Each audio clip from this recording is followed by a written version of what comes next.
Race fans, it's time for the most famous words in motorsports. To give the command, please welcome today's Grand Marshal, Ultimate Tailgating President Michael Bailey, and his two sons, Cameron and Caleb. Hey, we want to thank you guys for coming out to the Ultimate Tailgating 200. What goes better with NASCAR, trucks, and tailgating? On three. Drivers, start your engines.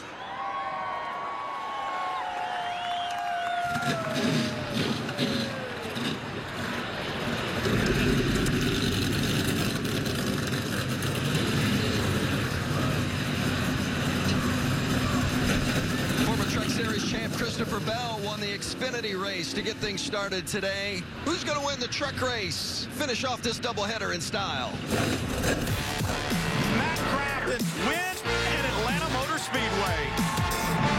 John Hunter Nemechek wins in Atlanta. Christopher Bell wins at Atlanta. Thank you, guys. And here comes Brett Moffitt for the lead. Brett Moffitt wins in Atlanta.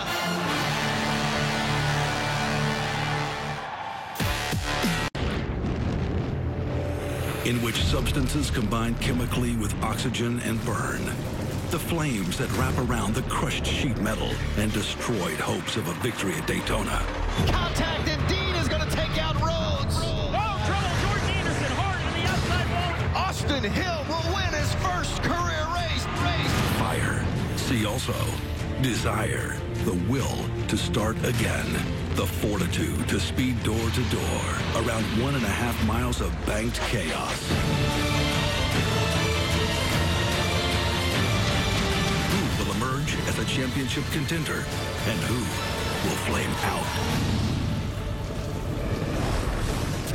Hot Atlanta, or cold and damp Atlanta, as it would be the case today, but we're getting ready for the NASCAR Gander Outdoors Truck Series at Atlanta Motor Speedway. Precipitation throughout much of the morning, and it has been damp. We got the Xfinity race in, and the trucks are about ready to roll for this one. Looking forward to it. Let's go downstairs, check in with Alan Cavana. And Vince, yesterday, Matt Crafton and his crew chief, Junior Joyner, they loved what they had in their truck, but it was vastly different weather conditions. How much does that concern you for this race today? I don't think it really concerns me. I got one of the best guys that's ever driven here. In my mind, these guys have worked so hard over the winter. I got to hand it to these 88 guys. I mean, they're primed, they're ready, pit crew's fired up.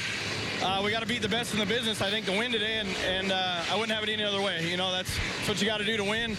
I just thank Duke and Rhonda Thorson, everybody back at the shop. Man, I'm fired up. I love this place. It's a beautiful sunny day. Got my T-shirt on. I'm ready to go.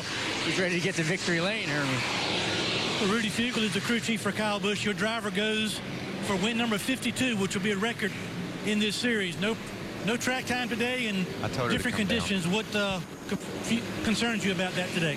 Yeah, I mean, this mist, and then it's getting cold pretty fast. So yesterday we had some sunshine practice and we had a cooler practice, but this Cessna Tundra was really fast yesterday. Kyle does a great job, so try to execute, not have any mistakes, and try to get him the record, but you know, get KBM another victory. It's been a while for us, so we got to get back. That's Rudy Fugle. Kyle Busch gets a lot of the attention, Vince, but Rudy Fugle has done pretty well here over the years as well. Indeed, and he's working with Kyle for the first time since 2013, but you see the success of Rudy Fugle and the drivers that he has helped to victory lane. 2013, Kyle and Rudy worked together, 5-time winners that season. They're all lined up. We're getting ready to go racing at Atlanta.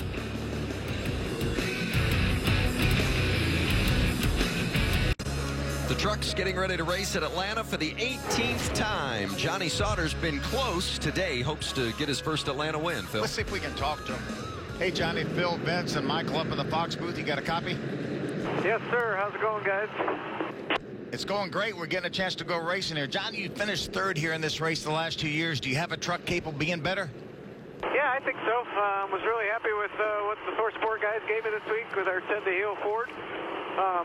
Obviously, we're starting a little deeper in the field, but had good balance yesterday. We were a little bit loose and ended a little bit tight, so I feel like we kind of hit the middle there and see what we can do. All right, buddy. Appreciate it. Have a good run. 10-4, thanks. Mike, let's take a look at that Gander Outdoors track description here at Atlanta. Well, you're going to get the particulars, Vince. It's a 1.5 miles, and you're going to see the banking. But the one thing you need to know about this racetrack, it's slick. These guys are going to be hanging on for control of their trucks from about the second lap one. It's going to stick good for a lap or two, Phil. After that, it's just a free-for-all. Let's take a look at our race analysis. You see this race is 130 laps, 200 miles. Our stagers are 40, 40, and 50. You see that pit window, 50, 55 laps. That means they could make it on fuel on that last stage. But, Michael, they're going to want tires after about 20 laps. When do you put them on? You've got to manage that situation. We saw it managed well by the teams last year. Overtime finish, and that's how Brett Moffitt got the victory. Starting lineup along the grid there on the left-hand side, and let's take a look at those onboards. This is Toyota onboard. Michael, you talked about it, going for the all-time record here. Kyle Busch, he's going to start from the 7th spot. Here's the 99 of Ben Rhodes. Looking good, ready to go. He's got a visor cam on for us. He's got the Ford onboard camera, and he's starting 6th. These are going to be great shots from Ben's helmet. 3 former winners in this field. Kyle Busch, a 4-time winner. Matt Crafton has won here. Brett Moffitt won here a year ago. Austin Hill in that blue and white Toyota up front, starting from the pole for the first time in his career. Won last week at Daytona, and now we're green at Atlanta. Look at Moffitt, making them 3 wide already. Hill spun those tires and drops back into the clutches. Did I see 4 wide there a second? Yes, you did. Okay. Yes, you did. I'm just making sure. And Harrison Burton is on the point. Remember, these guys didn't get an opportunity to qualify. Those tires were brand new. That's as good as they're going to get, and they spun the tires on the initial start. Sheldon Creed in that 2 truck, and Matt Crafton is coming to his outside for second. Crafton, Vince, was very confident in this 88 truck yesterday. Loved what he had. Came on the radio after 10 or 12 laps and said, this thing is cutting and sticking like I want it to. He said to his crew chief, Junior Joyner, and you can tell he knew what he was talking about. Harrison Burton, the 18-year-old, making his first ever start here at Atlanta Motor Speedway. And the 99 of Ben Rhodes inside of Sheldon Creed for second, and now, or for third rather, and now Crafton challenging Harrison Burton for the lead. How about these four-sport trucks? Are they making their presence felt right here early on? We've got 3 of them right now up in the top 5. Just trying to hang tight. 99 pushing hip. Still out. He got tight there. Rhodes coming along with his teammate Crafton. How about the 18-year-old teenager down on the inside battling for the lead against the 2-time champ out on the outside? I was trying to figure out who has the advantage, the rookie or the veterans. And I think with the weather that we've had, it's just too difficult to call. And you can see right now it's too difficult to call who's leading this race. At the line, it was Crafton for the second lap in a row, but Burton is giving up nothing. That's Ben Rhodes right behind Crafton. Remember, Rhodes said, I like all 3 lanes, bottom, middle, and top, especially down there in 1 and 2. And, you know, Phil, a lot of the racers feel like the higher you run, the more it wears your tires. You can run harder up there, and your tires will go away. So it'll be interesting to see if that's the case. Burton's doing an awesome job down on the bottom. Crafton giving him plenty of room. You can see he's not squeezing down on him. Early in the going, Crafton's just tiptoeing out there on the outside. Hermie, what are they saying? Well, Michael, Harrison Burton doing a great job on the bottom of the racetrack. His first start here, but he did get an opportunity to test at this racetrack a couple of weeks ago, and he told me earlier this weekend that that was invaluable for him to learn not only how to run on the front end of a tire run, but maybe how to manage and save to have a little something at the end of a tire run. But right now, he's digging on the bottom, trying to maintain the race lead. Well, and Burton is that lone Toyota amongst the ThorSport contingent. 3 of the top 4 are ThorSport trucks. Matt Crafton is the leader, and here comes Kyle Busch up top. This is the one I told you was going to be a real problem for these truckers. And you can see he's dedicated to that top lane. If Matt Crafton doesn't jump up there in turns 3 and 4, well, man, that might not matter what Matt does. Wow. Was that 6th to 1st in a straightaway? Just about. Kyle Busch, he made a 20-lap run yesterday that had people in the garage area shaking their heads. That truck was so fast at the end of 20 laps. And it's simple why he was able to make that bold move and be so fast. He waited a few laps on his tires, and then he went up out next to the outside wall and went where no other trucker was at. He went on the high side and drove around them, made it look easy. But those truck racers will learn from that.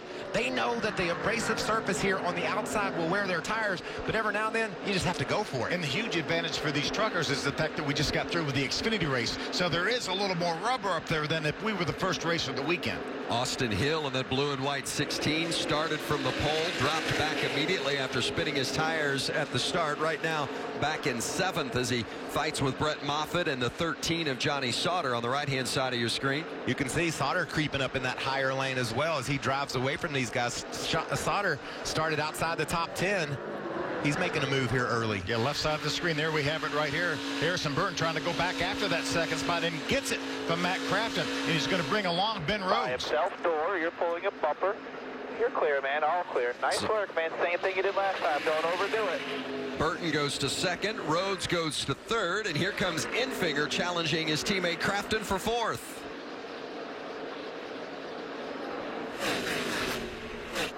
All those spotters, you heard how calm they are up on the roof. They're all going to tell their drivers moving forward, you gotta go high. You gotta run that high lane if everybody's stuck down on the bottom. Kyle Busch proved it would work, and everybody in this race learned from it. And once Kyle got the lead, then he went right back to the bottom of the racetrack to cool those tires off a little bit. Try not to abuse those tires. He knows he has the top if he needs it. He's not going to use it all the time. The early laps of stage 1. They couldn't wait to get going. Look at Moffitt give Austin Hill a punch. Going to break, side by side. Kyle Busch on a record-breaking mission. If he would win today, would be the winningest driver in Truck Series history. And right now, he is out front. And watch this move, like shot out of a cannon, going from about 7th to 1st on this run. Side 2. Still inside 2. Give me 3 top, 3, 2 top, all clear. All clear, no moan either. Unique, keen, clear left. Outside 88, tight quarter, clear. I just wanted to lay out and watch that magic, right? That was just silly, wasn't it? Yes. Why is he so much faster? That was just experience. He saw those guys kind of getting wadded up down on the bottom, losing a little bit of momentum and grip, and he knew there was a lane out there that he could take to the lead, and he just drove around them. And I like I said, got trouble somewhere. Turn 4, just before they got to the tri-oval.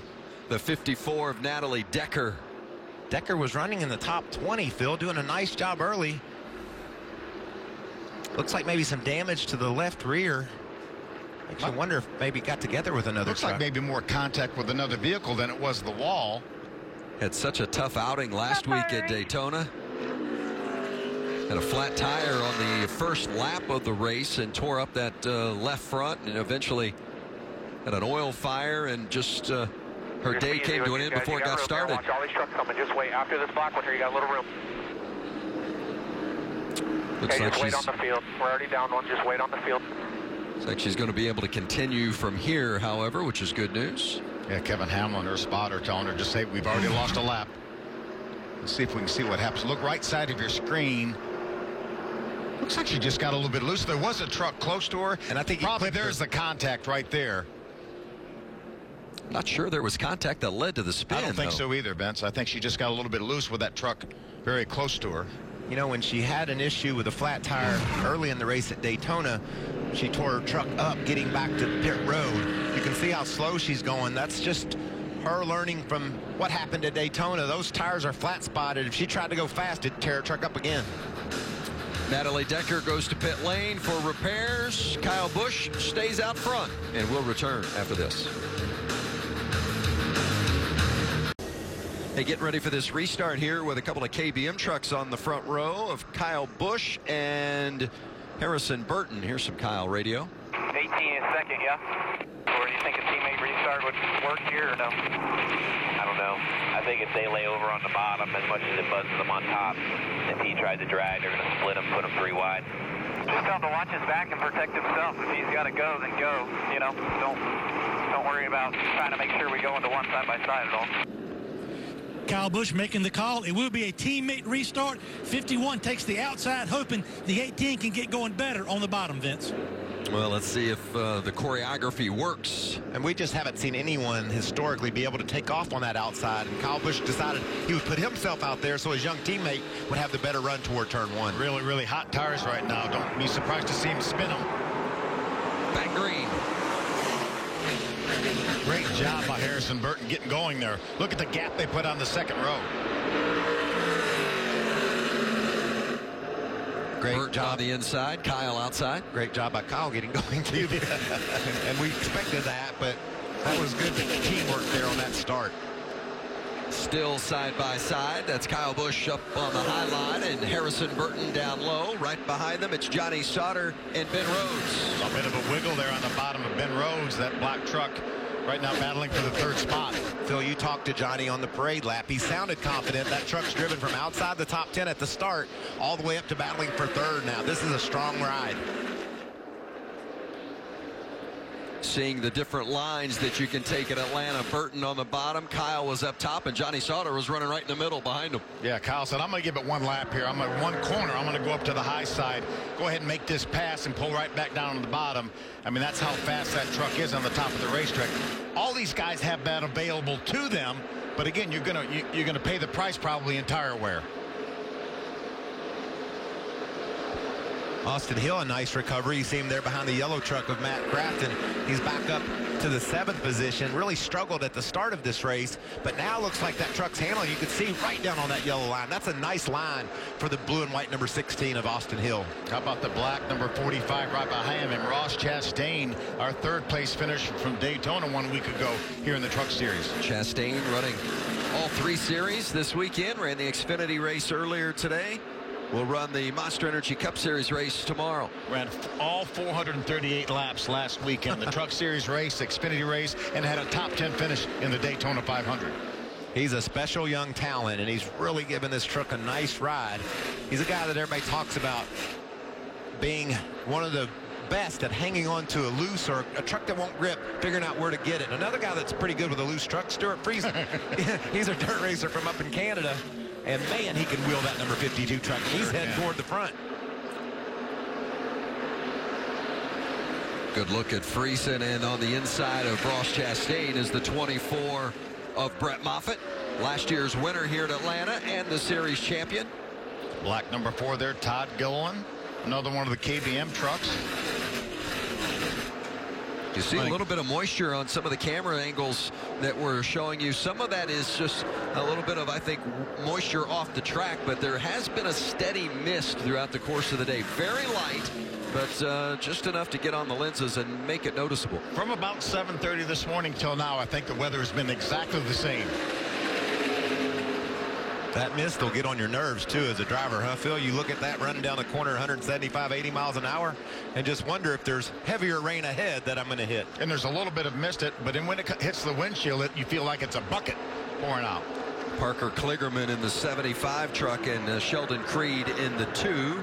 That was for 12th position as Kligerman gets the spot. Chastain has gotten by Matt Crafton for 8th. Good run here for Ross Chastain early on. We mentioned Chastain running all 3 series. He's running the Xfinity series for points, so that's his primary series, but he's also running full-time in the Cup Series and will run as many truck races as possible, about a dozen, about half the way, half the season. He has a good truck here, too. He started back in the 21st position, and he's made his way all the way up here, well into the top 10, right now running 8th behind the 52 of Stuart Friesen. Nice Motorsports preparing that 45 and the 44 of Timothy Peters. 2 top 10 finishes for Al Neese and his team last week. What a great job they did. Peters is running along, speaking of Timothy, in the 14th position, so he's doing well early on as well. Todd Gilliland going to the bottom, trying to get a position. Currently running in 11th, make it 10th with that spot. Moffitt will look at the switch over, but decides to fall in behind. There's Timothy in that white number 44, just ahead of Sheldon Creed. He got around Creed. Now he's in the 13th position. And if you're watching at home, these drivers could run well down into that corner deeper than they do. But what happens, Phil, you know, they roll off the gas early and they just try to get that nose stuck right down on the yellow line if they're trying to run the bottom. They let off early and try to just work that bottom. I was talking to Rudy Fugle, Kyle Busch's crew chief, and he said what happens is that when the pace slows down, and this pace will slow down probably 2 seconds from as fast as they go on new tires to the old tires before they pit.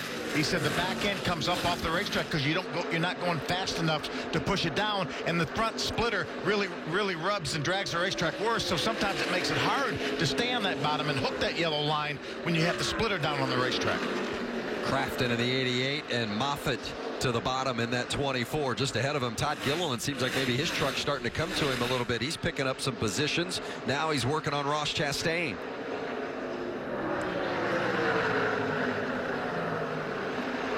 How about that 88 of Crafton, Alan? Well, it's been an up and down first stage for Matt Crafton. We saw him go from 10th to 1st, but ever since then, it's just been too tight, and he's having a lot of trouble coming off turn 3, and he's just waiting to get a new set of tires when this stage ends, just trying to hang on with it, onto it, as he drops positions as we head toward the end of the first stage. And we talked at the beginning, Vince, there's just no grip. And whatever end of your truck isn't sticking, that's the one that's going to cause you the most problem. Crafton right now, the nose isn't sticking like he needs it to. So he goes in the corner right here. When he wants to cut left, it's too difficult. The truck just wants to go straight, and he's not able to keep it as low as he wants. But you can see, you got to be disciplined. Sometimes if you're pushing like that, you roll out of the gas a little bit earlier, try to get it headed down the hill before you get back on the gas. And you really want to carry that speed on with your left sides on that yellow line a little bit farther around if you can do that. And Matt Crafton said during practice yesterday, if I can hook the bottom like this, we will kill him, and that's what he's trying to achieve. How different is it at each end of the track? It's very different. You'll see trucks just really dedicate themselves to the bottom of both ends, but it just seems to be a little bit simpler to hold it down in turns 3 and 4 on the way off. It's a sweeping entry, and that helps you do that. This is the truck that I'm watching. Austin Hill, we talked earlier about the struggle at the start. He's been able to rebound, and Hermie Hill's got some good lap speeds right now. Yeah, Michael, he spun his tires on the initial start of the race, fell back into traffic, and was just being patient more than anything. Right now, he's good in turns 3 and 4, but right here at the other end of the racetrack in turns 1 and 2, his truck gets too tight, Michael, especially if he overdrives the corner. You would think a racetrack like this would be hard to overdrive, but certainly that's something that Austin Hill is learning inside of this truck. That just backs up what we've been talking about, Herm. Good report there. The driver can slow down and go faster. It's hard for you to do, especially on a big sweeping track like Atlanta, but that's sort of what these guys need to think and try to do. And what I love, I can't wait till these pit stops, Phil. I want to see how the communication from the driver to the crew chief and the adjustments they need to get their trucks to turn. Matt Crafton's got so much experience. He can tell Junior Joyner what he needs. Be interesting to see who improves their truck the most. And guys, they're not going to just ride it out to the end of this stage here. There's some points available. We know how critical these stage points are. You see Matt Crafton going after Ross Chastain. That's another point. Yeah, the top 10 get stage points, and that right there is 9th and 10th. And Moffitt right behind them in that 24 truck would like to get up into that mix and grab one of those stage points. It's 1 point can make a difference between making the playoffs or not making the playoffs. Hard to believe you go through this many races during the course of the season and it all can come down to 1 point, but we've seen it happen before. There's the 52 of Friesen, was prowling on Gilliland, and now back to that battle for 9th with Crafton and Chastain. And there you see Moffitt back there lurking, watching these two, and picks the middle. You talked about the 3 lanes in 1 and 2. You can see it there again. Rhodes and Hill on board with Ben Rhodes, and that's Austin Hill right in front of him. Yeah, Ben just lost that 5th spot to Austin Hill. We just had to report how Austin spun the tires at the start, Hermie said, but that truck is really good. Michael, we've been watching the lap times, as you mentioned. He's almost as fast as Kyle Busch. Let's listen to the throttle.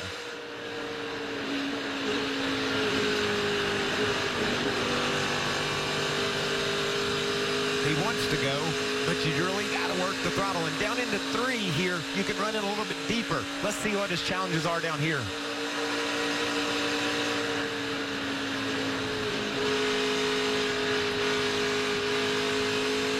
And he's modulating that throttle to keep those left side tires on that yellow line. He does not want the left side tires to slip off that yellow line because he will lose time.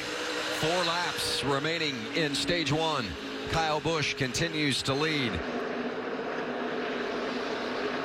Busch has been out front for the majority of this stage. He's led 31 of the laps so far. The first two stages, 40 laps apiece, and in that final stage, 50 laps. Vince, watch how smooth Kyle is with that steering wheel here.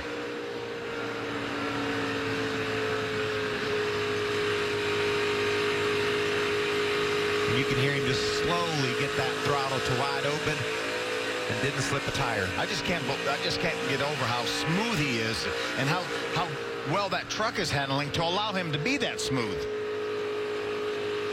See him scraping the apron of the racetrack with those left sides right down next to the apron. Pit lane closes in the final 2 laps of the stage. 2 laps remaining here in this opening stage at Atlanta. Vince, that's a battle for the final stage point right there. Ross Chastain has the 10th spot. Brett Moffitt trying to get there to get a point. Do you see Moffitt had that nose down on that line, but then the back wouldn't stick? That's the balance. You have to keep the front down low, but then the back wants to slip out from underneath of you. Unless you're Kyle Busch and his truck's flying.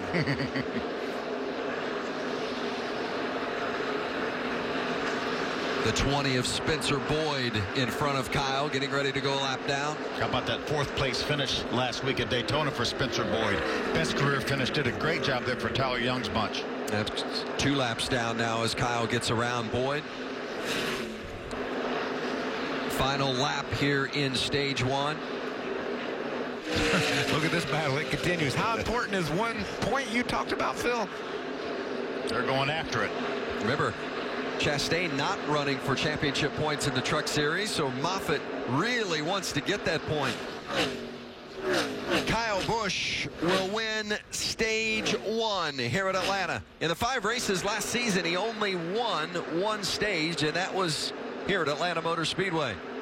Meanwhile, the battle for the final point-paying position in stage 1 comes down to Ross Chastain. Kyle Busch, in dominating fashion, wins stage 1 at Atlanta.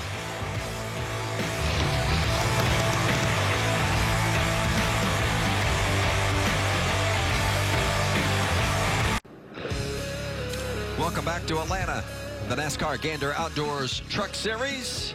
Stage 1 in the books belongs to Kyle Busch. What a great battle between Ross Chastain and Brett Moffitt for that 10th and final spot. Chastain wins out. Austin Hill, who started from the pole, dropped back and then fought his way back to a 5th place finish in stage 1. Yeah, that was an impressive run for that team. And Johnny Sauter as well, from outside the top 10 at the start into the 4th position. Pit stops coming up, and everybody will be glad to get 4 fresh tires and maybe a chassis adjustment as well. We'll begin with Alan Cavana. And Vince, nearly everyone I'm listening to on the radio saying they're too tight. Johnny Sauter included up there in the 13 truck at the top of your screen. He wants to free his truck up. He says he has to make his front tires live longer because you can't pass without him, Hermie. Harrison Burton in the 18 is too tight, especially around the top of the racetrack. It'll be air pressure adjustments, both front tires and track bar. The 51 of Kyle Busch, newsflash, he is fast. 4 tires and fuel, a little bit of a chassis adjustment. He wants to help on his exit just a little bit. It looked like they dropped a lug nut on that outside rear tire. Just took them a little extra time to get their business taken care of. He's going to lose the lead too, Vince. You can see several trucks by a trio of Thor Sports trucks. Does nice work there. And Kyle slid his tires coming into the box, and then they made a chassis adjustment on that right rear, Phil, and I think that sort of threw off the choreography a bit. Right here's the slide.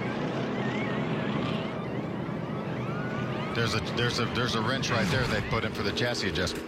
Let's see if we can get a word with Kyle. Kyle Busch, it's Michael and the Fox boys up in the booth. Do you copy? Yeah, man, gotcha. How's it going? It's going great. It's just a pleasure to see that passes you made through turns 1 and 2. You got 6 of them and took the lead. How's the truck handling? And did you make any adjustments there? Truck's been pretty good. First practice, we struggled a little bit, but then second practice on, it's been really nice. So Rudy and the boys have done a good job to this Cessna Tundra. And, you know, we got to just keep our head in the game and stay focused here in order to make sure we can bring home a win. All right, buddy. Thank you. We'll talk to you later. Thanks. Kyle came in with the lead exited in 4th. The restart to begin stage 2 when we return to Atlanta. Of course, here in the Atlanta area today, but next Friday, the racers will be in Vegas. There'll be trucks under the lights. The Gander Outdoors Truck Series from Las Vegas Motor Speedway. Friday night, 9 o'clock Eastern on FS1 and the Fox Sports app. Hopefully they get all the snow shoveled off the track in Vegas by then. That's hard to believe, isn't it? Hey, 3 penalties during that stop. Josh Rayom, too many crew members over the wall. As far as the 63, Timmy Hill, crew member over the wall too soon. And the 24 of Brett Moffitt, an uncontrolled tire for Moffitt. Restarting to begin stage 2. Grant Enfinger on the inside, Matt Crafton outside. Well, that inside lane, the preferred lane, and look at that jump. And I thought Crafton really did a pretty good job from the outside and lost 2 truck links. How about Kyle in the middle of 3 wide? 4? Let's call it 4. That's 4 wide right there. Don't think Stuart Friesen won't put it in a hole if he sees it. He's a very aggressive racer, and he was able just to dive to the bottom and make that pass 3 wide. And remember how patient Kyle Busch was at the start of the race, the initial start.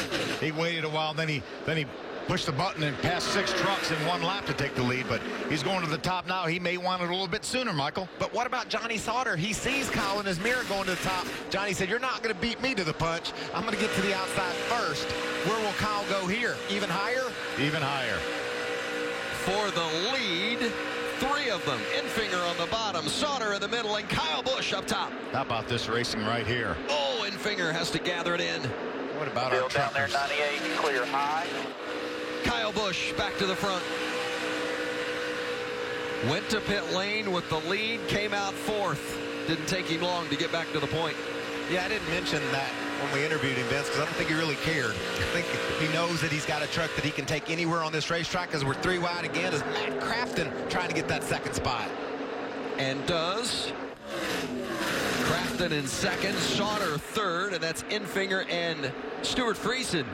And that Hallmore Friesen Chevrolet in 4th. Let's see what kind of adjustments Junior Joyner made to that bright number 88 truck there. Remember, he started off really good initial start of the race, then faded a little bit. Let's see if he has a little more staying power now. I'm glad you brought that up, Phil, because yesterday in practice, he was very happy with his 88 truck. Wasn't quite right at the start. Probably just an adjustment away from being good. 4 wins in 10 starts here at Atlanta for Kyle Busch. How's he feeling about it now, Hermie? Not too good. He told his crew to get up on the wall. Potential loose wheel on the 51. Keep an eye on it. What the driver feels, Vince, when that happens, just a vibration in his hands.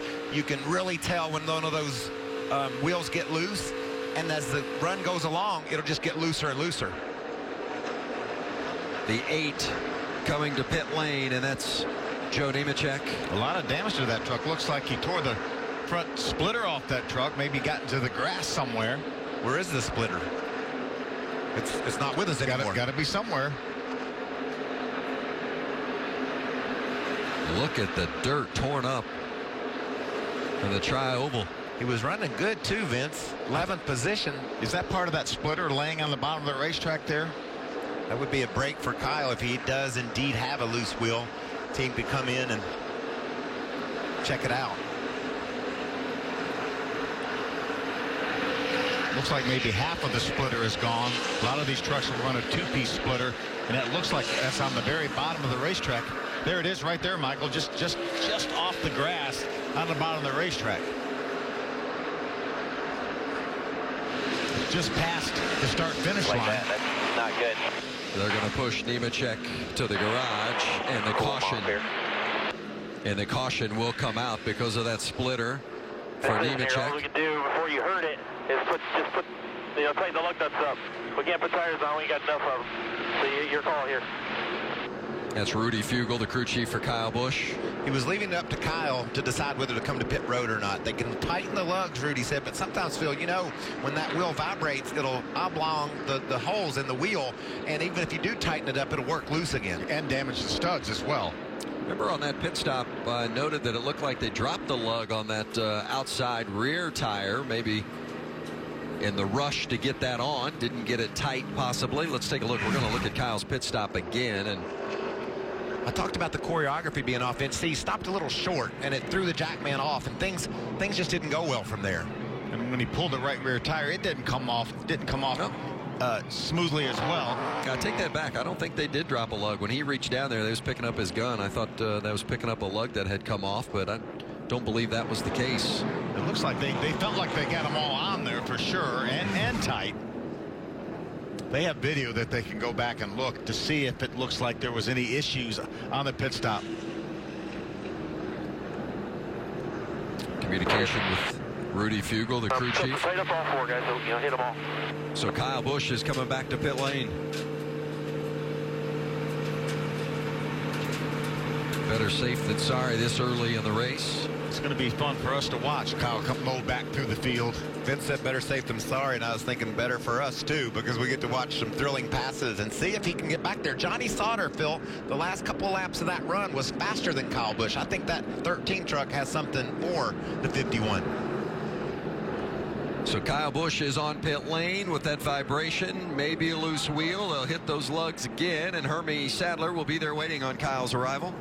Yeah, Vince, he said he thinks the tire at issue is the left rear, but as you heard Rudy Fugle say, they will hit the lugs on all four tires on this 51. He also asked to be freed up a little bit. He thought the truck was too tight. You can see the adjustment there on the wedge on the right rear of the 51 truck, but they are taking their time, hitting all four lugs, topping off with fuel, also making an adjustment on the left side as well. He's down and pulling away. We'll see just how good now this 51 truck is in traffic. Well, and if Kyle continues to feel that vibration, then it answers the question. It's not a loose wheel. Got to make it, what, 14 laps? When we go green, probably 12, so he can nurse it most likely that far, unless it was really severe, but they hadn't talked about coming to pit road prior to the caution. Johnny Sauter inherits the lead in stage 2 for the Gander Outdoors Truck Series at Atlanta.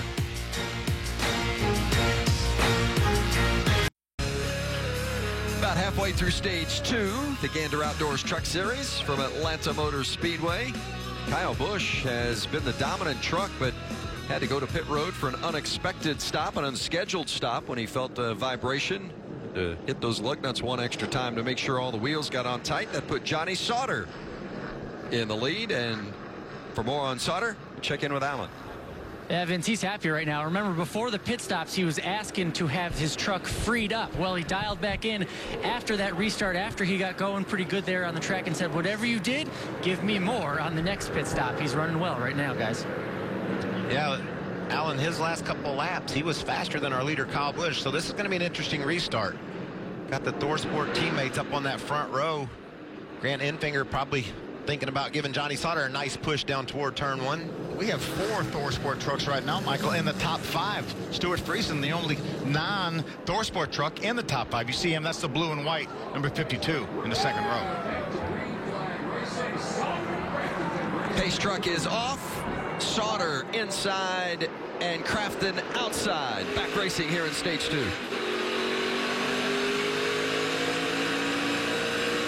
Right side of your screen. Keep an eye on Kyle Busch as he tries to make his way back towards the front.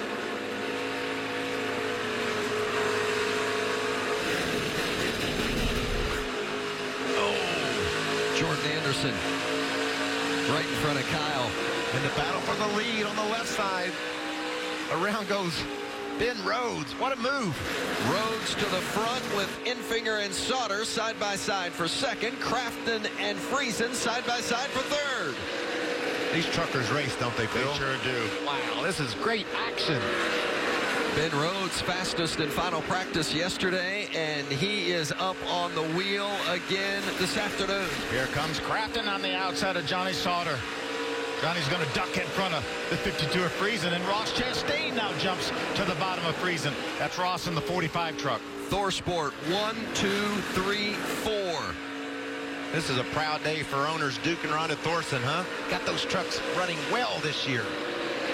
Crafton in second, and that neon yellow 88. Infinger and Sauter door-to-door for third. Sauter's going to get the spot and go immediately to work on Crafton. Duke was really excited to get Johnny Sauter back home here. Had a lot of success with ThorSport before he went to GMS. And Johnny was pretty excited to get there, too. Look at Ross Chastain. He's breaking up that Ford party at the front, puts his Chevy into the 4th position. Meanwhile, Kyle Busch back in the 13th spot. Rim riding. He's up top trying to go where no one else is. I wouldn't want to get in his way up there in the top. On board with Kyle. Look, Timothy Peters, the experienced racer, he says, Kyle, you're not going to get me on the outside. I'm going to take your line through here. A little bit of speed there for Peters, too. Makes Busch look to the bottom. Austin Hill right in front of Timothy Peters, the 16 truck, United Rentals on that truck this week. Look how confident Peters is to run that high line. He's doing a nice job up there. Back toward the front. Good battle. Harrison Burton in the 18, and that's the 98 of Infinger getting around him for position. 5th spot. How about Brett Moffitt all the way back up there? Remember, he had a pit penalty at the end of that stage. Had to go to the back of the field for the restart. Made his way all the way back now up to the 7th spot. And that turn showed me that he's got his truck handling well. He was able to really eat up that bottom and make some good ground. Harrison Burton in that 18. You know, Daytona was kind of a disaster for them. They started at the rear because of an engine issue, then had a flat tire, went a lap down, got a penalty for passing the pace vehicle. And they had all kind of problems, and then made it back up into the top 5 when they were involved in an accident late in the race.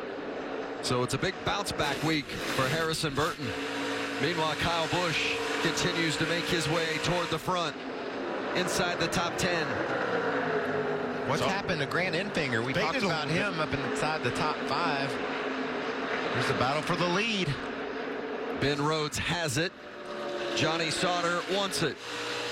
I think if I'm Ben Rhodes' spotter or Johnny Sauter's spotter, said, you guys better go now because that 51 truck is coming. That's a nice corner by Rhodes, but you can see Sauter's trying to find that grip on the top. Said he made an adjustment to his truck he liked, and he gave him permission to do it some more. Give me some more of that. Rhodes finished top 5. Back a lane higher. Pushing up the track. He'll be 3, almost 4 back. He is 4 back, almost 5 now. Nice work. And they're telling Ben Rhodes, you can hear a spotter, veteran TJ Majors, they were telling him to stick to the bottom, paint it. Johnny Sauter, meanwhile, says he wanted to be at the top because that's where you can pass trucks. We're going to see the 2 strategies converge here in a few minutes. I was going to say Rhodes top 5 here in each of the last 2 years, and he's really been knocking on the door, and he's up front again today. And how about Ross Chastain in that 45 truck? He is in 3rd, holding off Harrison Burton. And here comes Kyle Busch. Here comes Kyle. Made his way up into the top 5. Going to try to grab Now coming outside. 4th and now 3rd here. line with you, outside 45. Lap truck, all clear. Gonna be Harrison Burton took over that 3rd spot in the 18 truck and is going to bring Kyle with him. Ross had that awesome finish down in Daytona, got 3rd spot. You see he's running good again. Remember, Kyle Busch restarted 24th after having to come to pit lane for that unscheduled stop. Now he is inside the top 5. This is for 3rd as he passes Harrison Burton. About 14 laps to go for the end of the stage. So Kyle knows he can go up there. He can run the top and abuse those tires if he wants to, because he's getting ready to take those tires off in a little over 10 laps. Saw the distance between Rhodes and Sauter and the 3rd place Kyle Busch. It's about a 1.5 seconds back from Sauter to Kyle. That was a great turn there for Ben Rhodes. Good momentum off turn 4. It looked like Johnny maybe lost the nose a little bit off the nose off of turn number 4. Ernie, how about Grant Enfinger? Well, Phil, the issue they're struggling with right now is the result of the adjustments they made at the end of the last segment. His truck started off on the free side but got too tight, so they freed this 98 truck up. The problem is now he is too loose at the beginning of this run. It's coming to him now, Phil, but he's already dropped over 5 seconds to the leaders. Give Jeff Hensley another opportunity to work on that truck at the end of this stage.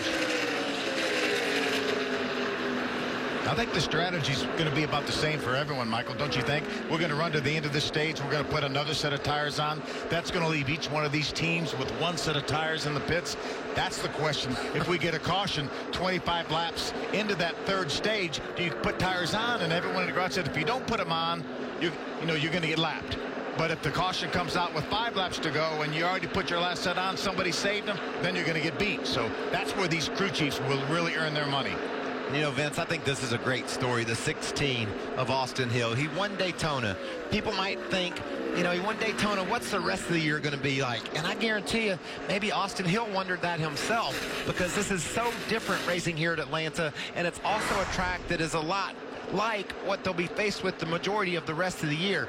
Austin Hill has passed that test. He's got behind at the beginning of the race. He's been able to move through the field back inside the top 10. And I'm just impressed with the job he's doing. I think this is a sign that this team is going to be capable and ready to defend their championship. And we talked about that at Daytona, Michael. You as a driver, you try to put yourself into the best possible position you can be. It was a championship team last year. Obviously, Austin was able to put the funding together to get with that team, and I think it's going to pay dividends. It already has, certainly last week, and I think it will the rest of the year. How about this battle inside the top 10? We had Hermes report just a moment ago saying Infinger's truck, which was the start of this run was really loose, is coming to him, and we see it as he passes Matt Crafton for position, and that puts Infinger into the 8th spot with less than 10 to go here in stage 2. Unfortunately, his teammate Crafton's going the other direction. That thing just doesn't have good long run speed in it, Phil. It looks like he's really good when they throw the green for a few laps, but then as soon as his tires wear out, he falls back. That's Sheldon Creed, the rookie, last year's ARCA champ in the 2 truck, runs for GMS. Having a solid run here, running in the 10th position. Has a little bit of a gap over Parker Kligerman. You see Parker, that's the hot truck, the black truck, the food country truck on the high side behind him. And he's got Todd Gillen inside of him as they come off turn 4. Great shot there of these two battling for that position. And behind them, the likes of Stuart Friesen, Timothy Peters, Jesse Little. So Creed is doing a great job in his number 2 truck, as you said. Remember, Friesen was one of the only trucks in the top 5 that wasn't a ThorSport truck right after that last restart, and he's faded back to the 13th spot. That's 8th, or excuse me, 11th and 12th. Gilliland in 11th, Kligerman in 12th. Back up to Matt Crafton, who's just inside the top 10, working on those stage points ahead of Sheldon Creed. Norm Benning in the 6 truck having some issues, and he is slowing on the backstretch.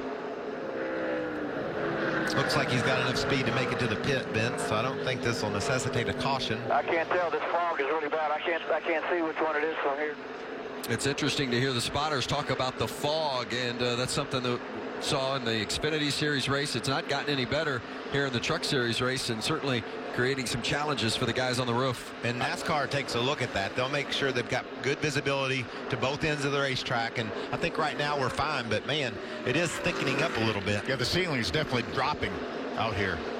Creed on the bottom, Crafton up top. How about Sheldon Creed, his first start here in Atlanta? Matt Crafton has started all 18 of the Truck Series races here in Atlanta. Couldn't get much different than that, right, Vince? We talked about rookies and veterans at the start. We've had battles between both of them all day long. Friesen working on Kligerman for 12th. Yes, we're getting a report that the 50 truck is really loose right now. That's why he's faded from a top 5 spot, now battling with the 75 at Kligerman for the 12th spot. Nice move to the bottom. If you're loose, you can run the bottom better than you can the top, I think. You just have to, like you said earlier, modulate that throttle, play with it a bit, as we see Austin Hill going down to the bottom to try to get around Ross Chastain for the 6th spot. 5 laps remaining. Now to 4 here in stage 2. See the 33 truck, Josh Rayom, overheating. We saw some steam coming from the base of the windshield. Kyle Busch, there's your leader. Or excuse me, Ben Rhodes. Sure we could really move up and slow him down, Matt. Yeah, I don't think it's worth putting about making a huge fight, let somebody else get to us, you know what I mean? I hate to say it, but he's just that good. Yeah, I don't think it's worth moving, man. I don't. We're running a great race here so far. I think that's a conversation between the spotter and the crew chief trying to make a decision of how hard they want to try to hold off Kyle Busch for this stage win. And, you know, sometimes, Phil, A guy's just better than you are. And if you battle him long, it could bring other racers into that battle, and that's what the team's concerned about. He's just going to move out of the way. He realizes that Kyle drove from the very back of the pack. Matt Noyce, the new crew chief over there at ThorSport for Ben Rhodes, realizes that this says there's no sense trying to battle Kyle and let somebody else from behind us catch up to us and battle us. Let's just take what we got here, try to make our truck better at this end of the stage. So that's losing the battle to win the war, right? Yes, that's the intent anyway. 2 laps to go here in this stage, so the pits are closed. Kyle Busch, remember, restarted 24th after that unscheduled pit stop, and he is back to the front. Meanwhile, Enfinger and Chastain side by side for 7th. I think the track's coming to Enfinger a little bit. We got to report that it wasn't that good, but now he seems to be gaining on it, passing some more trucks. Okay, that's a great point. Now what do we do when we come to pit road? We know the adjustment we made hurt us, but now we're really fast. How do you tell your crew chief what to do when that's the situation? And we know we have to run a little farther. Remember, this last stage will be 10 laps farther than the first 2 stages.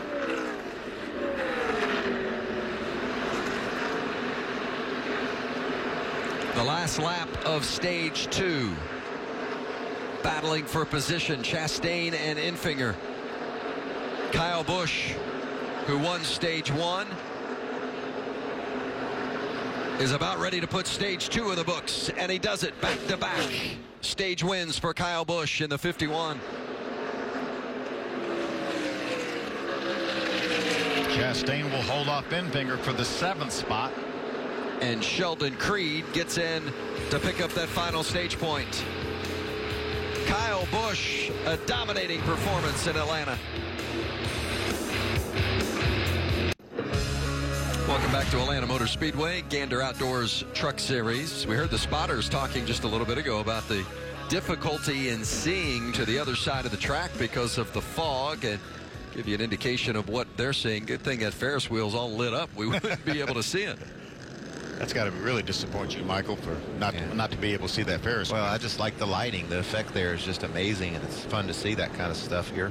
It's been fun to watch the driver of that 51 take that truck toward the front again. Remember, he restarted 24th. It took him about 20 laps to get back to the lead. It was entertaining for us, Vince, but it wasn't very fun for those other competitors. Seeing him make those moves and drive by them like that, it's got to be disheartening to see somebody that's that much faster than you.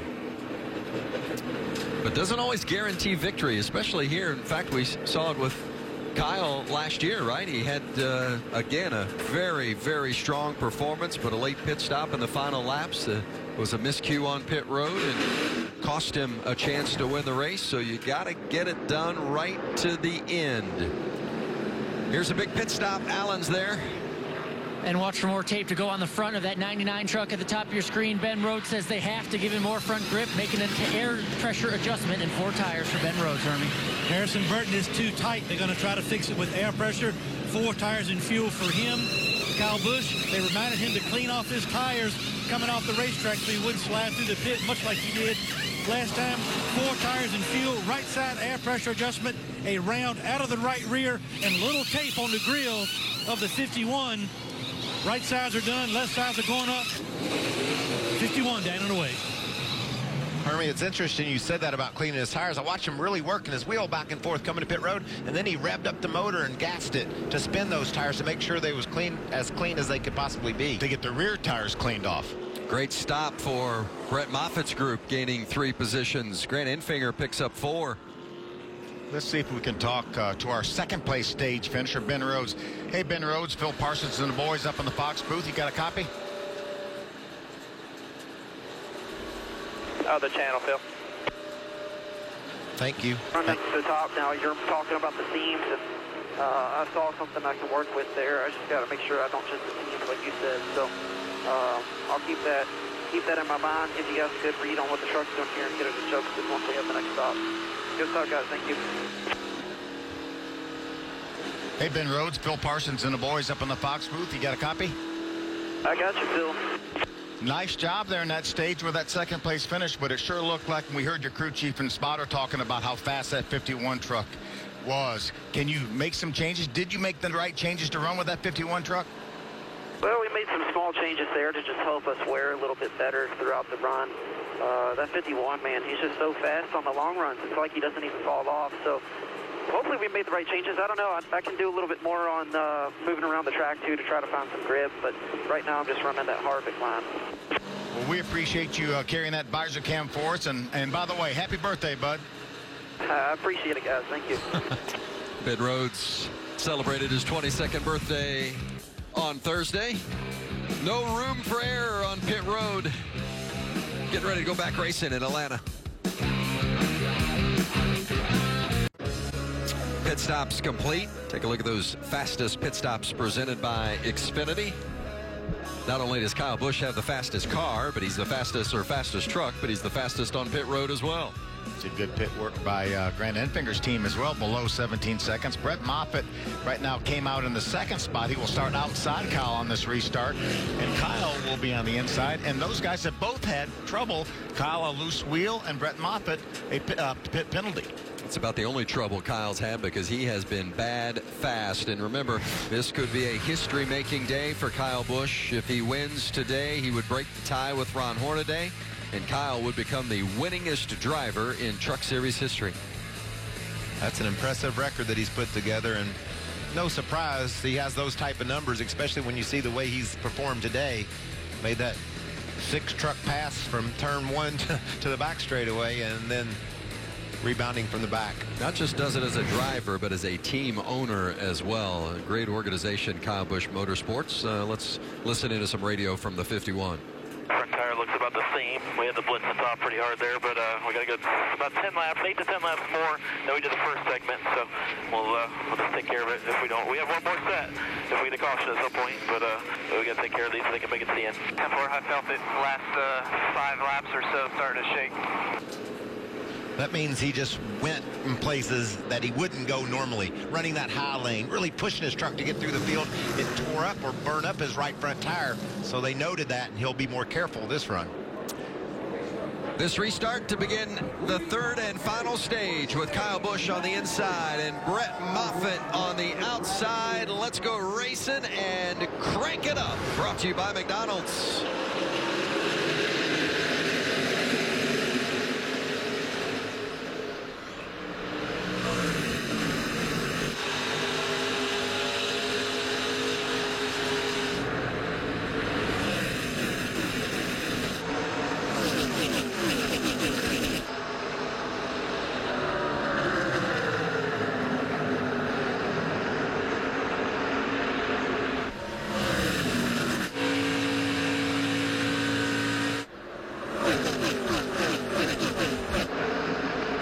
Johnny Sauter challenging Kyle Busch for the lead early in stage 3.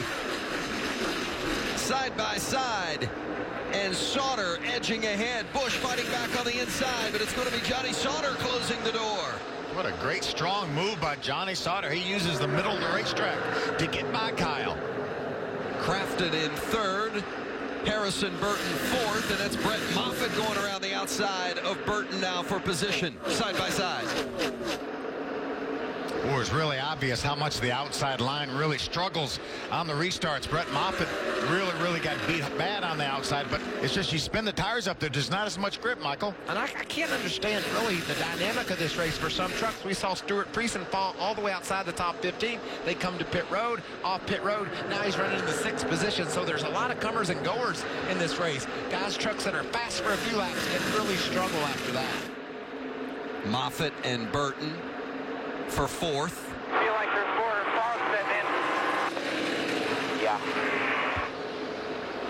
Ross Chastain in that 45. Making a move on the 24 of Moffitt.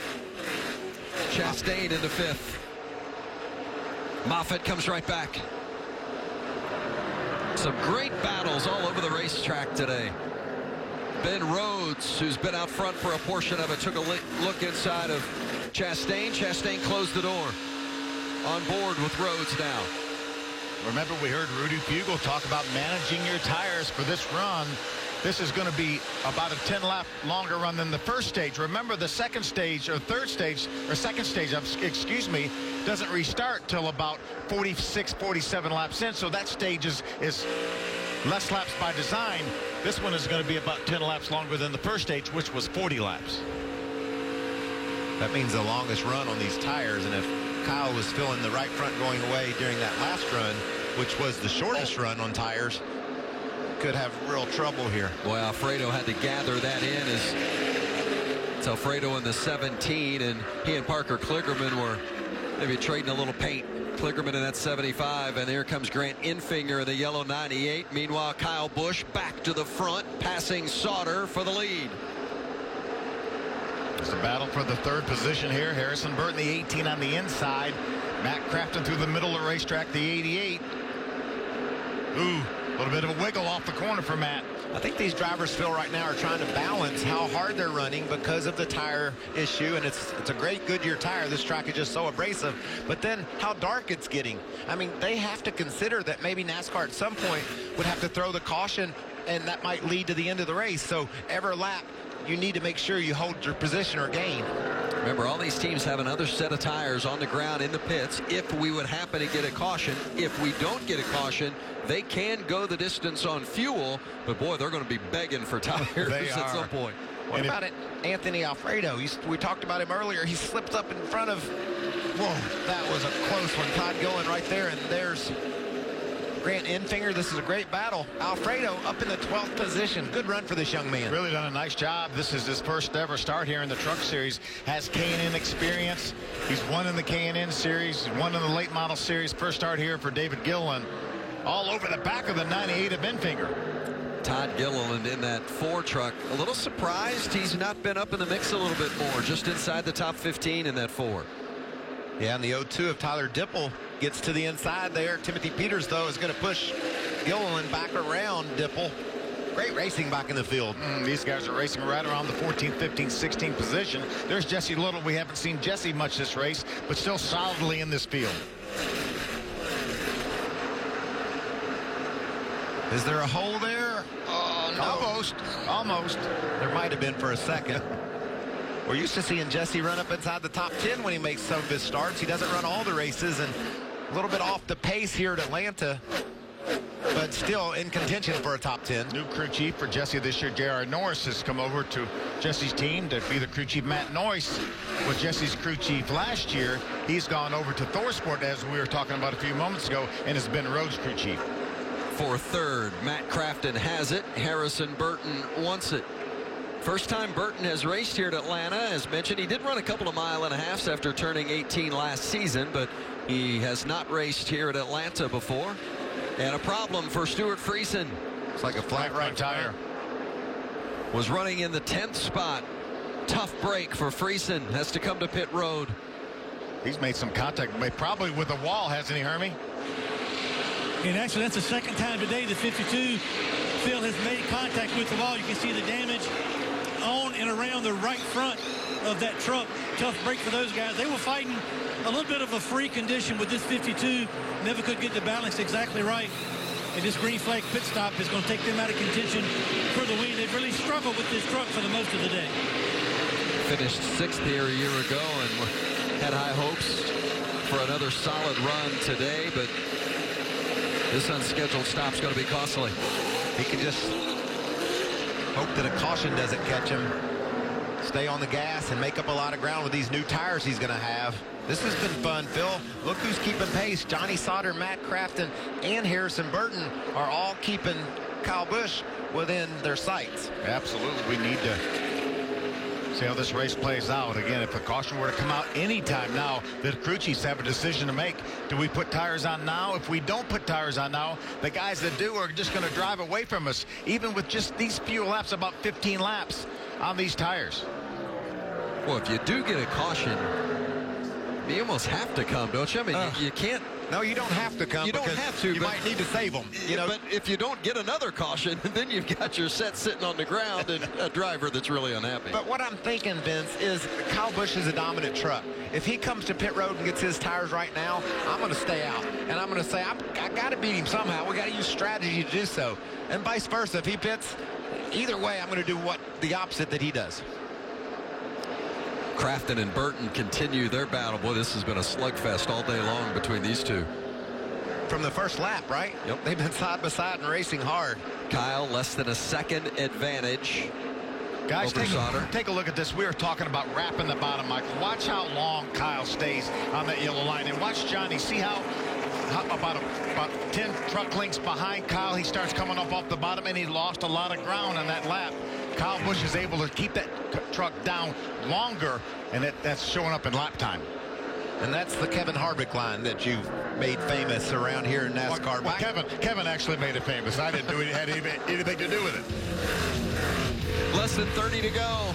Kyle Busch continues to lead. You're not going to miss a thing. Going to keep on trucking from Atlanta. It's been a fun doubleheader today, but tomorrow the Monster Energy NASCAR Cup Series rolls out, and Chase Elliott will have a lot of fans in the stands rooting for him, the hometown hero. Kyle Busch, Joey Logano, Kevin Harvick, Jimmy Johnson, they'll all have a little something to say about it. Kyle has been so good here in the truck this afternoon. Had to go to the backup car in the Cup side of the garage earlier today. Nice battle for third between Harrison Burton and Matt Crafton. These two are going to be tired of looking at each other by the time this is all said and done today. They have been side by side much of the afternoon. Ben Rhodes is looking ahead at this battle thinking, y'all keep it side by side, I'm going to come swipe both those spots. Is it frustrating when you're racing around a guy all day long and you just can't seem to get rid of him? Well, I think it's not really, Vince. You know, you're running in the top three. Of course, it's going to be hard to hold those positions. But I'm impressed with Crafton. He fell back on the long run earlier. He gave the right information to crew chief Junior Joyner that allowed them to adjust that truck, and now it's got staying power. I'm impressed by that. I am too, but what a solid day, though, by Harrison Burton, running up in the top 5 most of the day, right now currently running 4th. His teammate Todd Gilliland there in that 4 truck did have a big tear off on the front of his radiator, but that has since come off. He did a nice job getting up behind the back of another truck, and the air took that tear off away. That battle's been decided for the time being. Matt Crafton ahead of Burton. I think we're in the window right now with 21 laps to go. If the caution were to come out, I think we see everybody come to pit road unless somebody really wants to gamble and stay out. Gander Outdoors, 20 to go here at Atlanta Motor Speedway. Kyle Busch out front by just over 2 seconds. And if you take a gander outdoors, you can see that the weather is treacherous. Clouds are rolling in, a little bit of mist in the air, but these truckers just keep on trucking. Well, and whether or not we get a caution, that could be a difference maker. Matt Crafton and company talking about the tire wear of the 51 truck of Kyle Busch. Is the 51 out of tires since he fitted that extra time, or no? No, he just had a loose wheel, so he just tightened it. Well, I didn't think the tires, but man, he drove through them like he did. Yeah, I think he was just bored.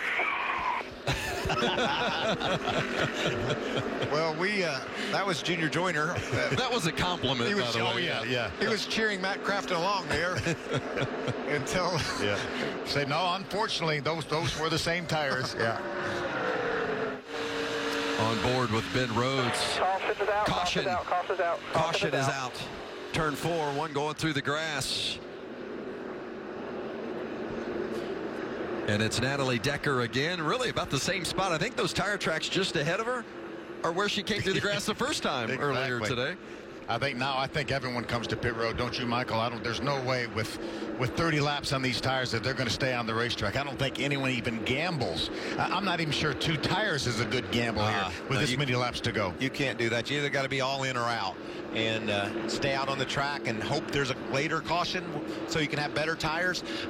If I'm not going to win this race and I'm running 10th or 12th, I might just give that a try. If I'm Jesse Little right now running in the 16th spot, Brennan Poole running 17th, maybe even Tyler Dipple running this, in the 15th spot, maybe think about that. But I think the guys right now contending for the win are all going to come to pit road for 4 tires. And contending for a championship. Yes. They can't afford to take that kind of gamble and not have.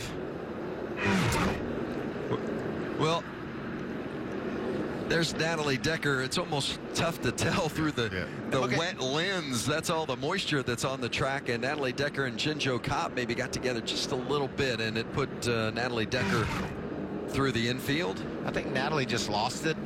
Jen did a nice job of avoiding her, diving down on pit road to avoid running into her. So nice job by Jin Zhou. Yeah, truck looks pretty clean. Got that 6th place finish down at Daytona back in 2011.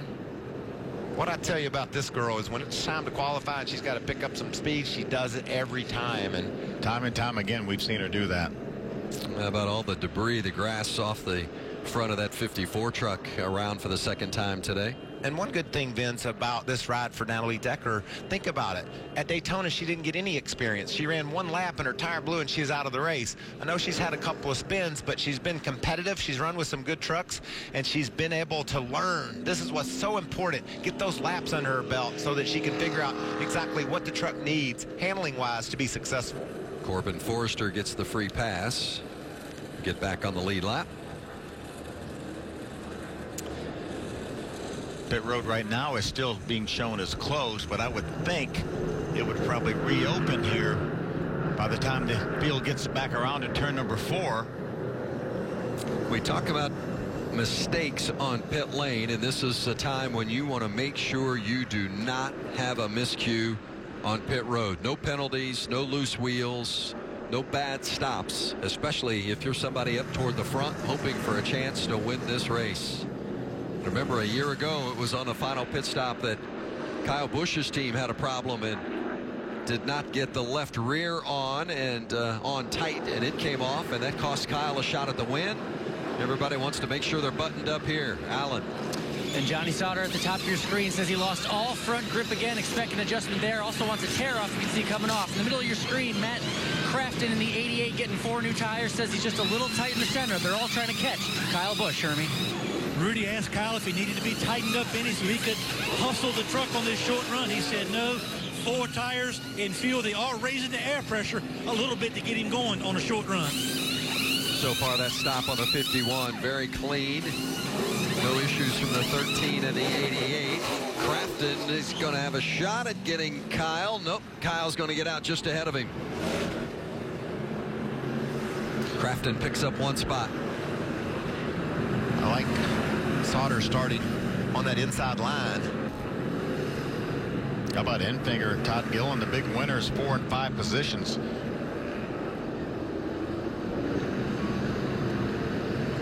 So Kyle Busch avoids that disastrous stop that he had a year ago,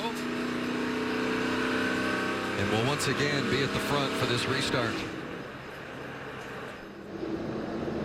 How about the 88, Alan? 88, Matt Crafton complained of a wicked vibration after that. They think he's going to come back in. They think a left front may be loose or not all the lug nuts are tight. He is coming back in the pits late in this race. Vince, you just said it. You cannot overcome a penalty like this. He might have a shot to get back to the top 10, possibly, but you cannot overcome a penalty like this late. We talked about the amazing stops all day long for the ThorSport gang.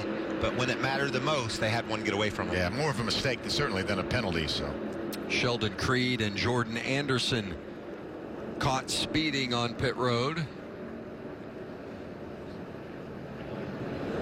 Matt did a nice job of taking it easy around there to make sure that tire didn't fall off. We saw what happened to Kyle Busch last year when the tire fell off his truck. It's Crew Chief Junior Joyner, you can see sitting down there with just behind the crew guy. So disappointing for this group. It has been a real strong run for Matt Crafton today.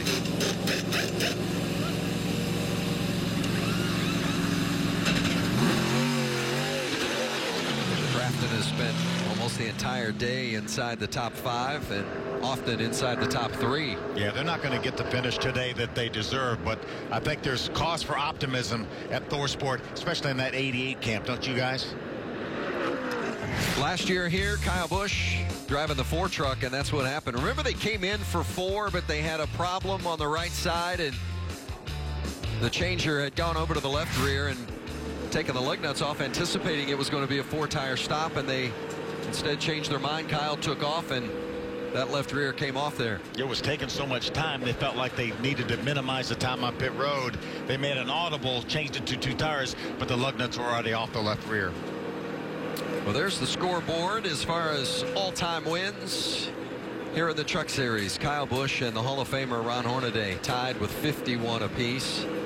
Kyle looking to make history with a win here today.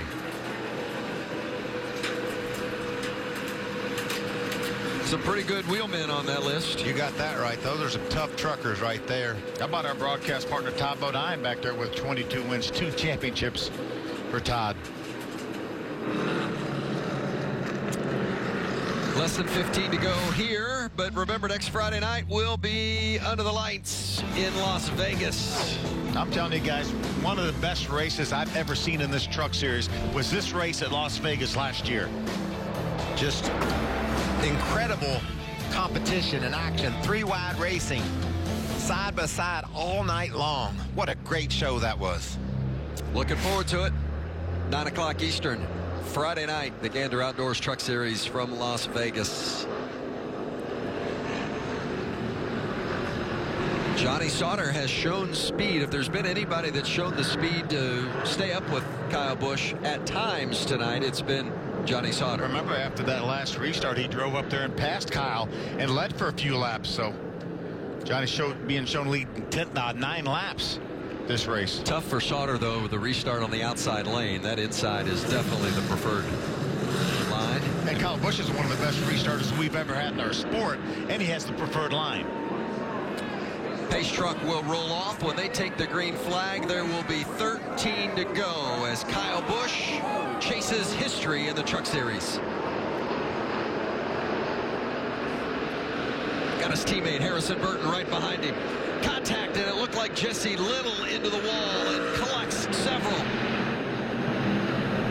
Parker Kligerman involved. Spencer Boyd in the mix. Austin Wayne Self in the 22. We talk about it all the time, guys, how the intensity ratchets up. We know how difficult the restarts here are at Atlanta. They just get to pushing and shoving. The further they go, the harder they hit. There's Chad Finley. Chad had gotten back on the lead lap, was in contention for a good finish. A lot of damage to Austin Wayne Self's truck. Looks like the splitter may be gone on his truck as well. Like it started right there with that truck. Jesse Little. That's the first truck I saw sideways. Now, there certainly may have been contact that caused that. Kyle Busch is slow in the field, coming to a stop there. I don't think they want to run their tires through all that debris. Flat tire right now would finish you off. We saw it when it happened. Stuart Friesen had a huge piece, probably a splitter that he had to avoid, that he went around the outside of. A lot of cleanup to be done here as you see the Austin Wayne Self machine and a splitter ripped off. Boy, it gets in that grass and it tears it up in a hurry. I think we need to take a look at taking the splitters off these trucks and maybe going back to a plastic balance. Let's take a look. Watch the 97, their black and green truck. Jesse Little spun the tires, gets a big bump from Parker Kligerman, and then it begins. Boy, Sheldon Creed did an amazing job in that 2 truck avoiding this incident. So did the 52. Watch Stuart Friesen. Wow. Watch Sheldon Creed come right through the middle of that white hood on that number 2 truck. Timothy Peters also avoided it, and there you see Friesen slipping through. Friesen maybe ran over part of that splitter, the debris on the track, but got through it relatively unscathed. You see the splitter, he did hit that splitter, Vince. You're exactly right. Looks wild, doesn't it, with the fog and all those emergency vehicles lights.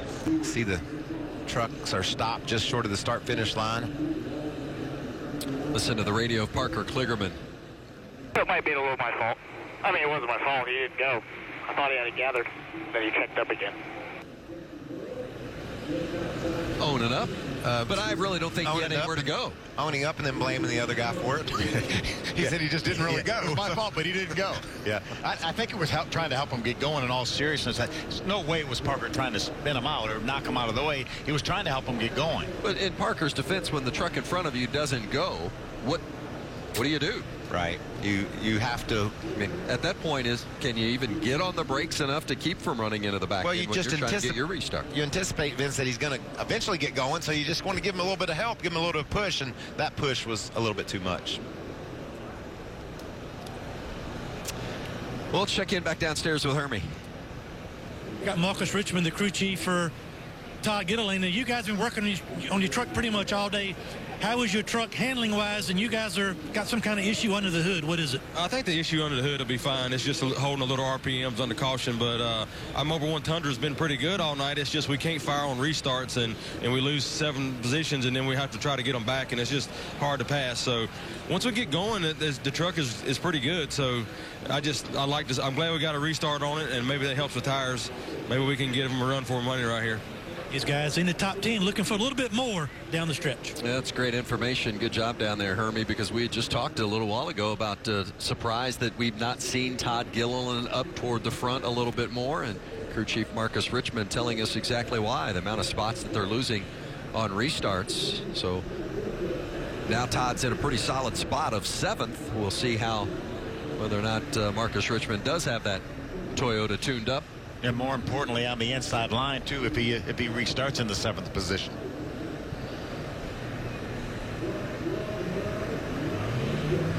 The different vehicles involved in this incident, and you see the list. And it's starting to get a little more moist here. In fact, we might shift from moist to wet. Yeah. Because that looks a little heavier than a drizzle. I think maybe heavier than it's been all day. It's been misting since 7:30 this morning, but that looks to be a little heavier than we've seen today. I think so. These drivers, especially the ones up front, are saying maybe that's a little bit too much. Well, Kyle's saying that anyway. Check out that 6 through 10. I love our truckers. We talked about Austin Hill, the challenges it would be for him to come to Atlanta and perform at the level that he did at Daytona. Check that box. He did it. Todd Gilliland's been behind all day long because of issues under the hood. He's up inside the top 10. Ross Chastain always overachieves any equipment that he's in. He's up there. Brett Moffitt, after those problems on pit road, he's up in the top 10. And Anthony Alfredo, a guy we haven't seen before in the truck series, in that 17 truck, has just done an amazing job. That's what you want to see. You put a guy in a truck and he drives it to the top 10 at a tough place like here at Atlanta Motor Speedway. This team's got to be very proud of that young man and his effort. As Ali Cavana dubbed him, the sauce. Uh-oh. Pretty sporty. Yeah, a little yard work to be done. Gotta hire that guy. Coming back.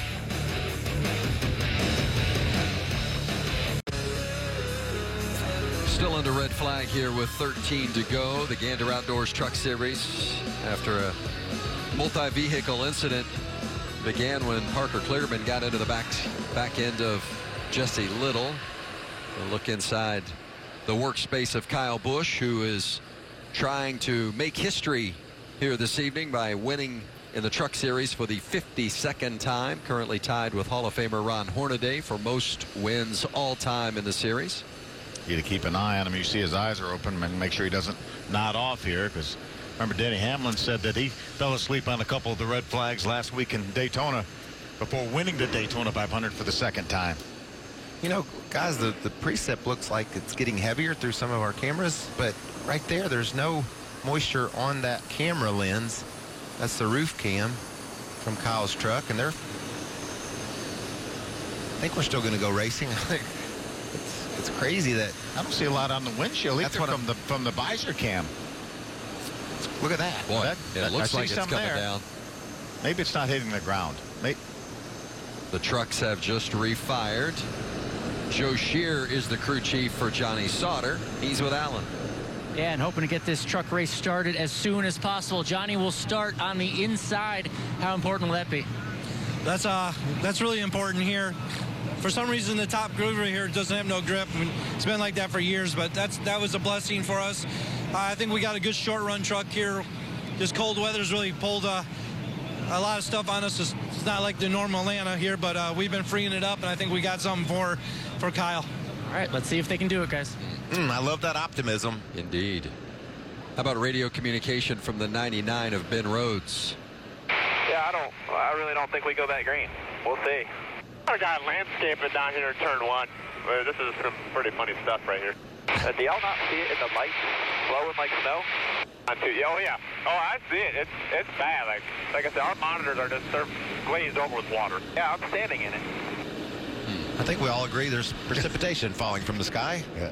Now, if we can just figure out if we're going to get to go see some more truck racing, because I love what Joe Scheer Jr. said about that 13 truck. We got short run speed. We think we've got something for Kyle Busch, and he's going to line up right behind Busch on this restart.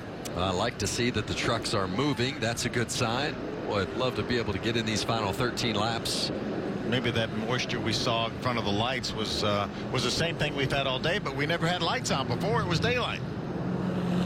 So we felt it and just not seen it? Yes, that's what you're saying? yes. It has been a wintry day here in Atlanta, that's for sure. It has been, seems like a mist all day long. Got the Xfinity race in earlier today. If you're just joining us, Christopher Bell in dominating fashion took that to victory lane.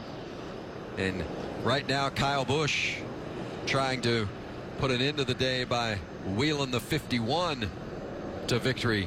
A record-setting victory it would be for Kyle. The 51 to 52nd win. Billy Ballew Motorsports on board with Kyle this week, and you know, Kyle has noted that would be special for him since he drove for Billy Ballew the first 16 races, first 16 wins of his Truck Series career came under the Billy Ballew flag, and it would be special if he could take that sponsorship to victory lane along with him tonight. And Billy's from here in Atlanta, so home game for Billy. It was truly one of the characters around this series for a long time. Yeah, a lot of fun. Well, when we get finished here, we'll take you to live action from the NHRA, and let's get an update on what's happening. After a wet and cold Friday, the skies have cleared and temperatures are up in Arizona. The superstars of both Top Fuel and Funny Car will take to the track today in qualifying for the NHRA Arizona Nationals just outside of Phoenix. Join us for NHRA Saturday Nitro Live coming up next immediately after the NASCAR truck race live on FS1. You saw those folks out even in Arizona, they had on coats. Some crazy weather across the United States. Well, that's a great sign. The trucks are rolling.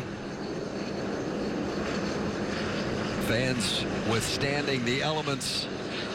But what a great day to come to the racetrack and see two races.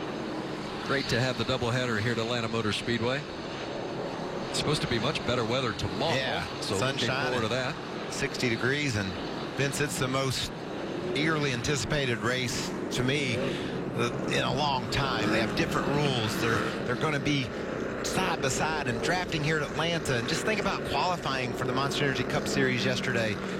On the pole, Eric Almirola hadn't had only one in his whole career. Beside him, Ricky Stenhouse, a guy who has been struggling of late, but now he's finding himself right up front. And then Clint Boyer, he's only had one pole ever. So we got some good stories already. I can't wait till tomorrow. And this is the racetrack these guys love to race at. With this surface, we talk about it, and again, that's not a negative when we talk about how abrasive this surface is, how much fall off there is in tire wear. That's not a negative. That's a positive. You see the fans bundled up and just getting word from the caution truck that they don't feel like the track is yet ready to go. Still maybe a little too damp from the precipitation. Getting those trucks out there, though, Vince, will run a little bit of that off. The tires will obviously heat up the track a bit, and the engines as well. So hopefully we can get this track into a raceable condition. Yeah, we've come through all of this today. Gotten to this point, we certainly want to take it to the finish. We've been through so much. Well, it's been a great day for Harrison Burton. Let's check in with his crew chief. He's with Hermie.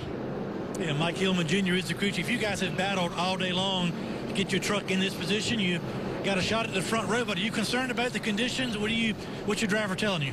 It's the wettest it's been all day, Hermie. So all I can say is that Harrison's done a heck of a job with this Safe Light Tundra all day long. You know, it's only his third mile and a half, and to run in the top 5 with these guys and battle with Kyle and everybody else. But, you know, if they cancel this thing right now and KBM takes the 1-2 home and Kyle wins, I'll be happy with that. And we'll go on to Vegas. Yeah, these guys have, really have fought track position. They fought the truck on both sides of the tight and loose balance. And right now, here in the final stages, they have a shot to pull this thing off. 18-year-old Harrison Burton. NASCAR fans, you are going to hear that name for many, many years to come. Remember, he's already a winner this year, won in the ARCA Menard Series at Daytona. The 3 trucks for Kyle Busch Motorsports. Kyle Harrison Burton and Todd Gilliland running today, and you look at, I mean, you know, it's just been 10 races since they won last. For you know, a lot of teams, they don't even bat their eye at that, but that's a drought for KBM. I think for Rudy Fugle, that's an eternity. 10 races. There you saw this Ford truck of Todd Gilliland. He's been able to battle up into the 7th position despite some issues today. That last win, by the way, Pocono of July of last year, was with Kyle Busch. Win number 51, right? Yep. Kyle won 2 of the 5 starts last season, and he will make 5 starts as he is allowed here in the Truck Series this year, including next week at his hometown of Las Vegas. Also run at Martinsville, Texas, and Charlotte.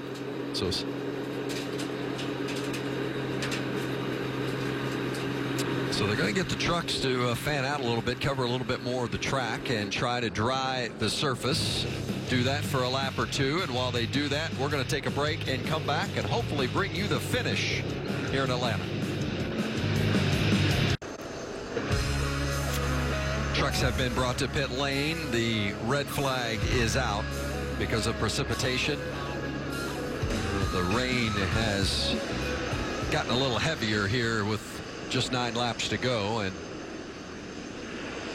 they lost the track, so they brought the trucks down pit lane and have parked them. Kyle Busch is your leader. That's his crew chief, Rudy Fugle. And I know they take the win, but you know, these guys would like to take those checkered flags while under green flag racing, especially considering it would be the record-breaking win for Kyle. I think Kyle's enough of a racer. He'd love to finish this thing. Yep. If it happens this way, fine, but I think he would love to finish it. If at all possible, let's race to the checkered. That's what you're thinking right now, but tomorrow they'll still count. Yeah. So still going to be 52. That's right. Raining on his parade a little bit. You see the jet dryers out, and well, they've turned the most laps today. The jet dryers have been out since early this morning. Xfinity and Truck Series qualifying both canceled earlier today. And you just really got to appreciate the effort NASCAR puts in. That track drying team, they were on the track, like you said, all day long, and finally got it dry enough for the Monster Energy Stars to get out there and make some laps. Going to get both races in, hopefully this one to the completion. Well, Michael, the good news is we can see the Ferris wheel better now than we could earlier. So I'm an eternal optimist, Phil. Yeah, I'm with you. But I think it's lifting. Look at that. Look at that. Look how much better we can see the Ferris wheel. Yeah, but it's not as foggy, but it's raining harder. Well, I would have taken the fog, at least for another 9 laps. Vince, good point. Good point there. But that's not Michael and his Ferris wheel fixation can get, you get over that later. Yeah, you got to be a little more positive than that, Vince. It is pretty though, Mike. Yeah, thanks, Vince. Still under red, hoping to go back to green to finish it up.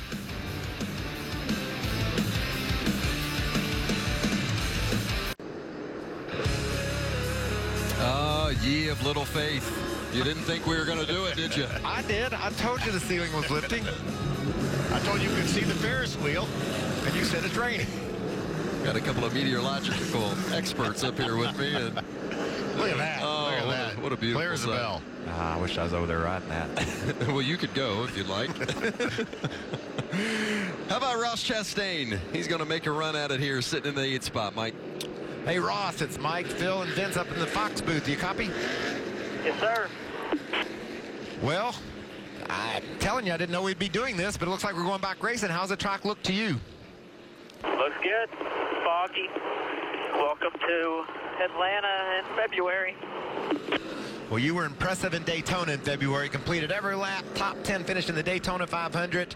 Have a great race the rest of the way and do something fun for us to watch. All right, we'll try. Yeah, how about that? Me and you get Jay Robinson as top 10s in the Daytona 500.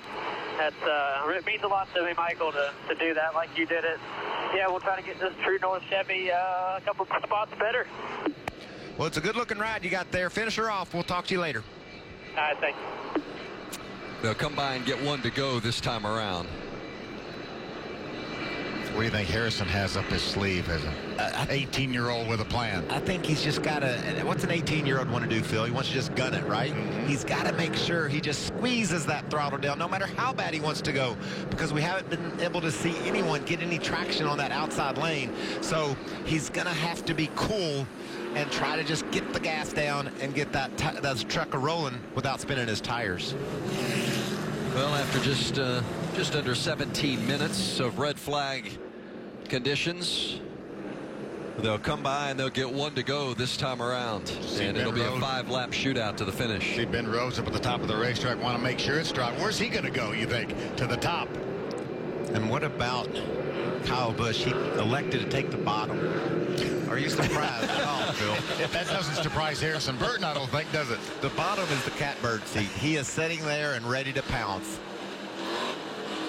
Well, and if you're Harrison Burton, got to make sure that you don't lose a bunch of spots on this restart, as we've seen. Certainly he's hoping to win or finish second, but Johnny Sauter, we heard his crew chief Joe Shear earlier mention they thought they had something for Kyle on the short run in particular. And you remember how this race was won a year ago, right? The guy who restarted in the 3rd position, dove to the bottom, right where Johnny Sauter's sitting, made the pass, Brett Moffitt did, and drove to victory lane. So don't count Johnny Sauter out. He'll be another good guy to watch. If he's able to get down to the inside of Kyle at all, we've seen Johnny Sauter have the short run speed to win this thing. This may be full contact racing here on this restart. I love Harrison Burton's attitude. He said, let's go. I came here to race.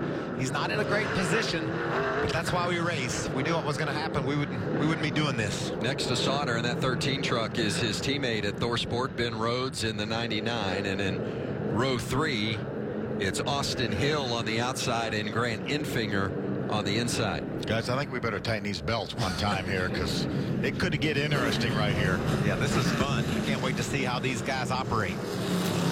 The pace truck will come off and we will go green, and when they take the green flag, there will be 5 laps remaining. Kyle Busch chasing history on the inside, his 18-year-old teammate Harrison Burton on the outside. Johnny Sauter right behind Kyle, Ben Rhodes behind Burton, and we're green and racing. 5 left at Atlanta. Tough to go from the outside for Harrison.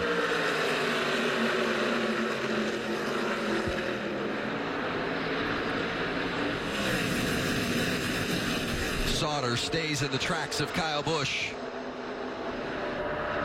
Enfinger in 3rd. Moffitt and Gilliland 4th and 5th. But it's going to be Kyle Busch coming to the line with 4 laps remaining. Johnny Sauter continues the chase. How about that battle for the 5th position? They were 3 wide for a moment. Todd Gilliland swings around the outside. How bad does Johnny Sauter want to get up there and do away with Kyle Busch and win this race? He's able to hang right there with him. Johnny has 23 career wins. Only 6 of those have come when Kyle Busch was in the field. Kyle Busch coming around, and he will take. What about ThorSport? Continue the lead with 3 laps remaining. They're starting this 2019 season with authority, aren't they? 3 of their trucks up in the top 5. Look at this battle. Ross Chastain, I told him to do something cool. He's going 3 wide. Gilliland in that 4 truck sits 6th. Chastain challenging.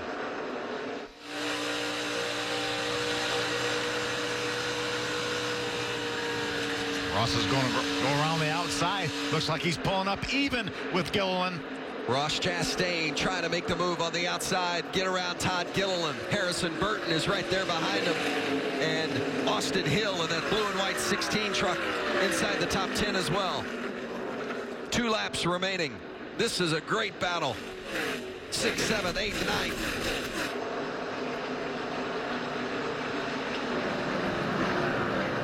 Hill, last week's winner at Daytona, started on the pole today. Back inside the top 10 again. Another strong run.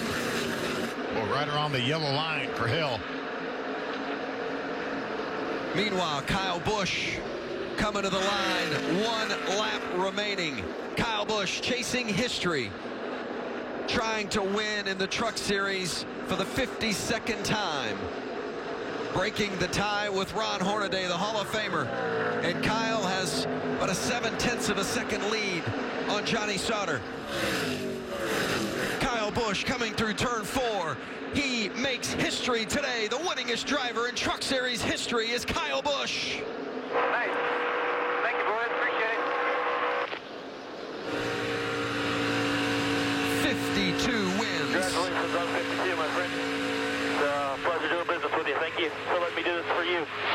Thank you, guys. Thank you, TRD. Thank you, everybody.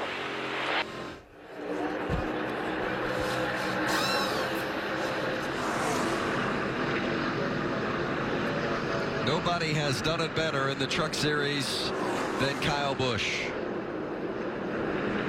And he has put his name in a position in the record books that I don't think anyone will ever top. I don't think anyone will ever win more races in the Truck Series than what Kyle Busch has done. You know, Vince, I was at Lucas Oil Raceway back in about 2001. Kyle Busch was a 16-year-old, made his Truck Series debut, had a top 10 finish there, and then they determined that you had to be 18 to run in the Truck Series due to some reasons, and Kyle had to actually step away for a couple years. But when he came back to NASCAR, he came back with a vengeance, and he's won now 195 times over the 3 major series in NASCAR. 92 Xfinity Series wins, 51-time winner in the Monster Energy Cup Series.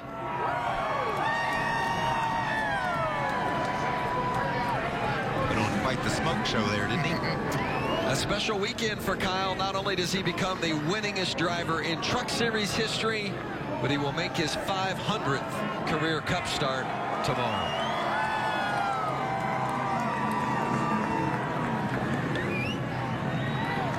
I tell you, those of us that have been around this sport a long time, Michael, you and I, Vince, I really appreciate what he's been able to do. What an amazing career. And he's got so much time to go yet. What an amazing career he's had.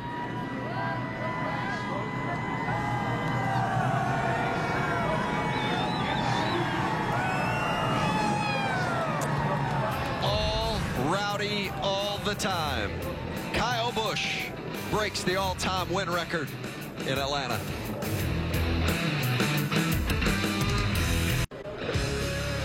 What a night here in Atlanta. The NASCAR Gander Outdoors Truck Series post-race show from Atlanta Motor Speedway, where Kyle Busch has won this rain-interrupted race. After a red flag of about 17 minutes, we went back to racing, and the final laps belonged to Rowdy. Wins for the 52nd time in the Truck Series, the winningest driver all time, and a 5-time winner in Atlanta. Great run tonight for Johnny Sauter tonight, too. He finishes second. He's with Alan. Yes, it was, Vince, and Johnny Sauter happy we at least had a shot, went back green. What more did you need to get the 51? You know, I got to him, and I just didn't feel like I had enough to get to the top of him. So I just want to give a shout out to the Deppy family. We're thinking of him. We lost Dave this week, and I want to say hi to Dennis in the hospital. He's got leukemia. Hopefully he's doing better. But so proud of everybody at ThorSport.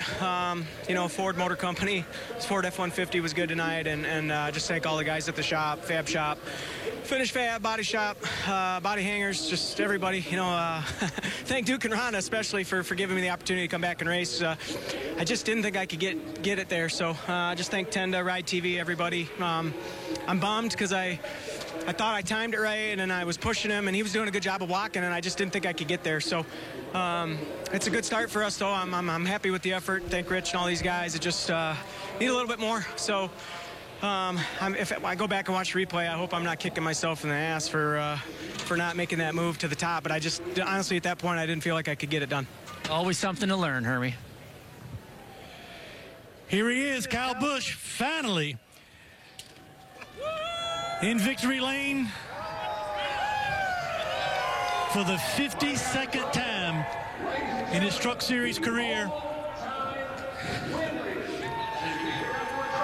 Crashed in turn 2, but there you have it. Kyle, 36 wins for you in a KBM truck, 16 wins in your buddy Billy Ballou's truck, who's at the racetrack today. You personally and your team have always invested so much in this series. So what does 52 mean to you? Well, that certainly means a lot, and you know, I want to thank everybody at Cessna and Toyota, our amazing partners that get us here to allow us to do what we do. And I had Billy Ballou on board with us here today, and Billy's right over here as well. So what's up, brother? Hell yeah, we got one. I got one finally. You got plenty. Oh no, we do it together. Thank you, man. So it took getting Billy Ballou back on my truck to be able to get me a win here, you know. So we might have to make that an annual reoccurrence. But I can't say enough about my guys. Everybody here at Kyle Busch Motorsports, they do a phenomenal job, and Pratty Manufacturing. Really want to thank Monster Energy, Adidas, DVX sunglasses, Black Clover, and of course the fans too, you know. So I slipped getting out. It's a little wet out here, you know, in case y'all didn't notice, but it was a great race out there. I wish we could have ended it. I would have rather seen Harrison finish second. I'm not sure how far he fell, but he ran a great race today. That was cool to see the 18 right up there as well too with the Safe Flight Autoglass truck. That's Kyle Busch. He wins in Atlanta. Kyle Busch. Vince? His first win here since 2009. His 5th overall victory at Atlanta Motor Speedway. And, of course, this is one he will never forget. Brexton may even remember it. It's the record breaker. 52 for Kyle Busch, the all-time winningest driver in Truck Series history. We knew it was just a matter of time, the way he performs, and doesn't run that many races anymore, but always a threat, and just a great job tonight fighting his way to victory lane. Just a phenomenal effort for Kyle and Rudy and that entire bunch. Next week will be under the lights in Las Vegas. Can't wait for that. Racing on Friday night, March 1st. For Alan Cavana and Hermie Sadler, Michael Waltrip, Phil Parsons, I'm Vince Welch. Thanks for being with us today and tonight from Atlanta Motor Speedway, where Kyle Busch has set the record and is now the winningest driver in Truck Series history. Now let's go to Brian Lonis for NHRA Saturday Nitro Live in Phoenix. Printed telecast may not be reproduced, retransmitted, or used in any form without the authorized written consent of NASCAR Broadcasting. NASCAR would like to thank all of our fans for your support, and we hope you enjoyed today's broadcast.